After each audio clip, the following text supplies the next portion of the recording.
Hello everyone. So in this video we'll discuss how we can set a target of 500 plus for ourselves in general ability section. And the reason for setting a really high target is the higher the target, your efforts will be really higher, and according to that you'll have a great output. And जितना ज़्यादा output होगा उतना मज़ा आएगा, right? तुम्हारा score जब तुम्हें दिखेगा. So this video is all about क्या पढ़ना है, कितना पढ़ना है और कहाँ से पढ़ना है. Okay? As we all know, general ability section NDA exam का बहुत important part होता है. That is भाई 600 marks. 600 में से इफ़ यू स्कोर 400 तो आधी तो बात ही यहीं पे ख़त्म हो जाएगी तुम्हारी, राइट? हमने टारगेट 500 का लिया है. अब 500 मतलब प्रेपरेशन हमारा 500 का होना चाहिए, so that we can easily land up at 350 और 400. अब एवरीबडी नोज राइट कि हमारे दो सेक्शंस है इसमें, एक इंग्लिश है और एक जीके है. सबसे पहले अगर हम इंग्लिश की बात करते हैं ना, तो इंग्लिश में कुछ सब पार्ट्स है, इसके सब सेक्शंस है. That is spotting errors, synonyms, antonyms, idioms, phrases, ordering, fill in the blanks and reading comprehension, right? अगर सबसे तुम्हें एक आइडिया लेना है ना, एकदम बेस्ट आइडिया, तुम क्या करो, सबसे पहले ना इंग्लिश के 5-6 PYQs उठा लो. 5 to 6 ईयर्स के PYQs उठाओ, उनको सॉल्व करो. और सबसे पहले ये देखो कि भाई तुम्हारा लेवल क्या है इंडिया एग्जाम के हिसाब से तुम्हारे इंग्लिश का. ओके, एक बार तुम्हें पता चल गया, तुम्हें पता चल जाएगा भाई क्वेश्चंस कैसे हैं, टफ है, इजी है, या मीडियम लेवल के हैं, या कोई कोई सेक्शन है जो मुझे ज़्यादा डिफिकल्ट लग रहा है. ओके, तो सबसे फर्स्ट इज भाई 5 to 6 PYQs उठा लो, प्रीवियस ईयर पेपर्स. ओके, अब उसके बाद अगर तुम्हें इंग्लिश को मास्टर करना है ना भाई, there are only 2 ways. That is तुम सबसे पहले ना ग्रामर रूल्स पढ़ लो. ग्रामर रूल्स, एक बार तुम्हारे ग्रामर रूल्स हो गए ना, अब ग्रामर रूल से हो क्या जाएगा, देखो ग्रामर रूल से तुम्हारे स्पॉटिंग एरर्स वाला सेक्शन क्लियर हो जाएगा. ग्रामर रूल्स पढ़ो, रीड करो, क्योंकि रीडिंग से तुम्हारी वोकैब भी डेवलप हो जाएगी, राइट? और तुम्हारी अंडरस्टैंडिंग भी बढ़ेगी. तो जब तुम ग्रामर रूल्स और रीडिंग कर लोगे, उससे तुम्हारा रीडिंग कॉम्प्रिहेंशन हो जाएगा, fill in the blanks, ordering. और जब तुम रीड करोगे तो तुम्हें new words, new sentence, new phrases मिलेंगे, तो उससे तुम्हारे synonyms, antonyms and idioms, phrases हो जाएगा, राइट? तो ग्रामर रूल्स और रीडिंग मस्ट है. बट इसके अपार्ट तुम क्या कर सकते हो, एक वेबसाइट है एग्जाम वेदा, वहाँ पे जाके एवरी डे तुम लोग जो टॉपिक तुम्हें डिफिकल्ट लगता है उसके तुम एटलीस्ट 50 क्वेश्चन लगा लो, क्योंकि इंग्लिश के क्वेश्चन लगाने में ज़्यादा टाइम लगता नहीं है, राइट? तो वहाँ पे जाके तुम क्वेश्चन लगा लो, तो एवरी डे की तुम्हारी प्रैक्टिस होती जाएगी. और इंग्लिश 200 का है, राइट? तो तुम्हारा टारगेट होना चाहिए कि भाई ईजिली हम 150 प्लस ले लें इंग्लिश में. और 150 प्लस लेना ज़्यादा डिफिकल्ट नहीं है. तुम फेब टू अप्रैल एकदम कंसिस्टेंट रहो, पेपर लगाओ, रूल्स पढ़ो, रीड करते रहो थोड़ा थोड़ा, तो इससे तुम्हारा ये 150 वाला स्कोर सेट हो जाएगा. बट अगर फिजिक्स की बात करते हैं, अगर हम यहाँ पे देखेंगे, तो जैसे यहाँ पे इंग्लिश में यू हैव कितने 50 क्वेश्चंस, और यहाँ पे जीके में यू हैव 100 क्वेश्चंस. अब 100 क्वेश्चंस कौन से टॉपिक में से आ रहे हैं, लेट्स डिस्कस दैट फर्स्ट. सबसे पहले फिजिक्स में you can expect around 20 to 25, chemistry में 15 to 20 क्वेश्चंस, बायोलॉजी में 10 to 12, हिस्ट्री के 10 to 11 क्वेश्चंस. जोग्राफी में देखो, जोग्राफी में ज़्यादा क्वेश्चंस पूछे जा रहे हैं. इकॉनमी में you have 5 to 7, current affairs 8 to 10 questions. और जो करंट अफेयर से क्वेश्चन होते हैं ना, वो डिफेंस रिलेटेड, स्पेस रिलेटेड और गवर्नमेंट पॉलिसीज रिलेटेड होते हैं. और पॉलिटी का जो रेशियो है, आप तुम अगर कंपेयर करोगे रिसेंट पास्ट में, वो डिक्रीज होता हुआ जा रहा है. ओके, जो अभी अभी जो पेपर हुए. तो साइंस के लिए मतलब ये जो 3 सेक्शन है, सबसे पहले ना तुम्हें ये 3 सेक्शन निपटाने हैं. कौन से? फिजिक्स, केमिस्ट्री और बायोलॉजी. इसमें से तुम्हें पता होगा कि साइंस में कितने क्वेश्चंस पूछता है. साइंस में पूछता है 50 क्वेश्चंस, और इसके 50 क्वेश्चंस, मतलब 100 क्वेश्चंस, 400 मार्क्स यहीं पे हो जाएंगे अगर तुम इन सब्जेक्ट्स को अच्छे से पढ़ लेते हो. तो अगर तुम्हें लग रहा है कि भाई ये कहाँ से पढ़ना है, कैसे पढ़ना है, तुम सबसे पहले ना 5 to 6 PYQs उठा लो, और तुम्हें आइडिया लग जाएगा कि भाई क्वेश्चन कितने ईजी पूछ रहा है वो, या कितने डिफिकल्ट पूछ रहा है. ओके, उन क्वेश्चंस को एनालाइज करना, उसके तुम्हें रियलाइज होगा कि भाई जो क्वेश्चन है ना, वो मोस्टली बेसिक है. और इन बेसिक क्वेश्चंस को टैकल करने के लिए तुम्हें ज़्यादा रिक्वायरमेंट है नहीं, तुम्हें सिर्फ क्लास 9 तो क्लास 10 की NCERT अच्छे से करनी है, एकदम थरोली करनी है. रिएक्शंस, इक्वेशंस, जो भी उसके अंदर कॉन्सेप्ट गिवन है वो अच्छे से पढ़ लो.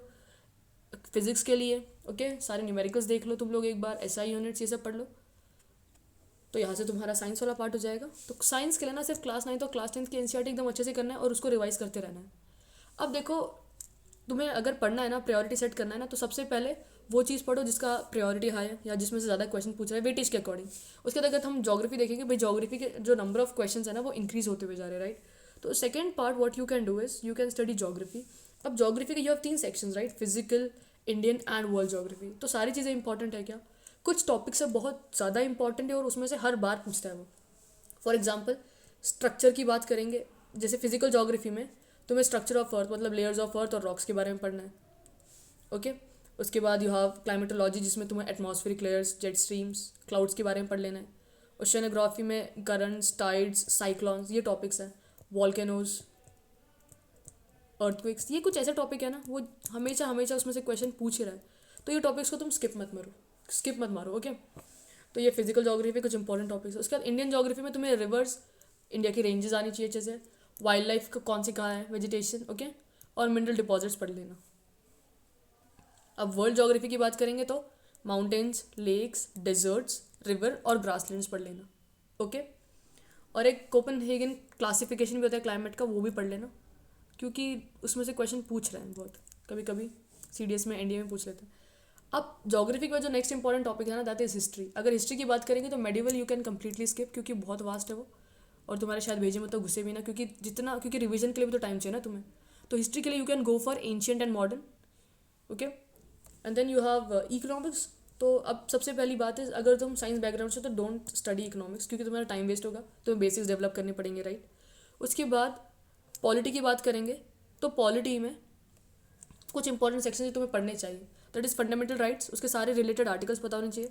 DPSP जो हमारे कॉन्स्टिट्यूशन के बोरोड फीचर्स हैं वो पढ़ लेना, कि भाई अगर हमारा कोई पार्ट आ रहा है, फंडामेंटल राइट्स कौन से इसमें से लिया हुआ है, प्रेसिडेंट के elections, Rajya Sabha okay, impeachment of president, ये सारी चीज़ें कौन से कॉन्स्टिट्यूशन के हमारे फीचर्स हैं ओके।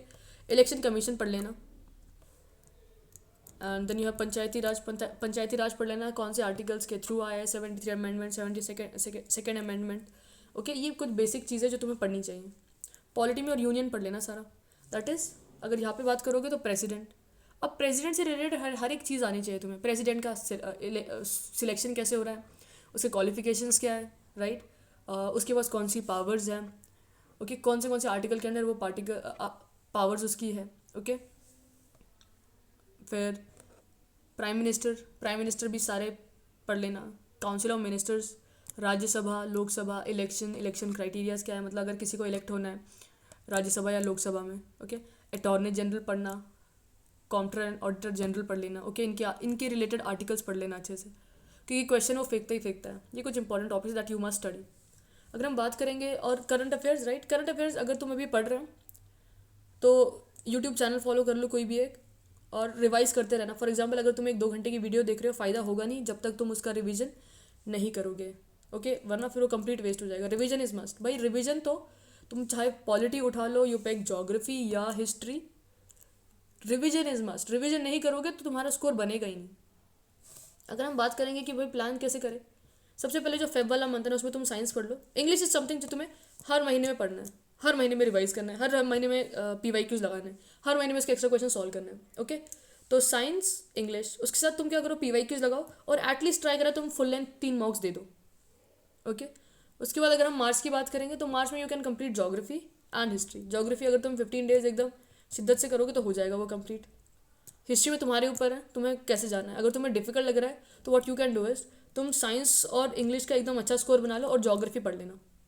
हिस्ट्री भी नहीं किया चलता है तुम, क्योंकि अगर तुमने साइंस और इंग्लिश अच्छे से कर लिया ना, तुम्हारा यहाँ पे स्कोर 400 का हो जाएगा, और ज्योग्राफी जितना भी तुम पढ़ोगे तो वो उसका ऊपर वाला स्कोर हो जाएगा राइट। तो ऐसा होगा। और PYQs and revision is must.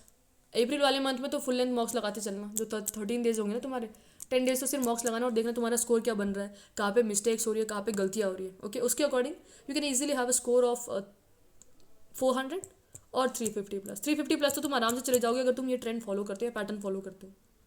कौन सा पढ़ना है, कितना पढ़ना है, कहाँ से पढ़ना है, सब कुछ नहीं पढ़ना, सब कुछ क्योंकि वेटेज के अकॉर्डिंग पढ़ना ठीक है। ऐसा नहीं कि भाई हिस्ट्री है तो हिस्ट्री पहले निपटा दूंगा, नहीं। तुम्हें पता है भाई ज्योग्राफी ज़्यादा इंपॉर्टेंट है हिस्ट्री से, तो ज्योग्राफी में पहले कंप्लीट करूँगा। हिस्ट्री में कुछ इंपॉर्टेंट टॉपिक्स है एंशियंट के, मैं वो पढ़ लूँगा, इंडस वैली सिविलाइजेशन है या कुछ भी पार्ट है, कौन सा एम्पायर ज़्यादा बार पूछे जा रहा है ओके। सो मेक श्योर तुम रिवाइज करो, पढ़ाई करो, मॉक्स लगाते रहो। ऑल द बेस्ट, अच्छे से प्रिपरेशन करते रहो।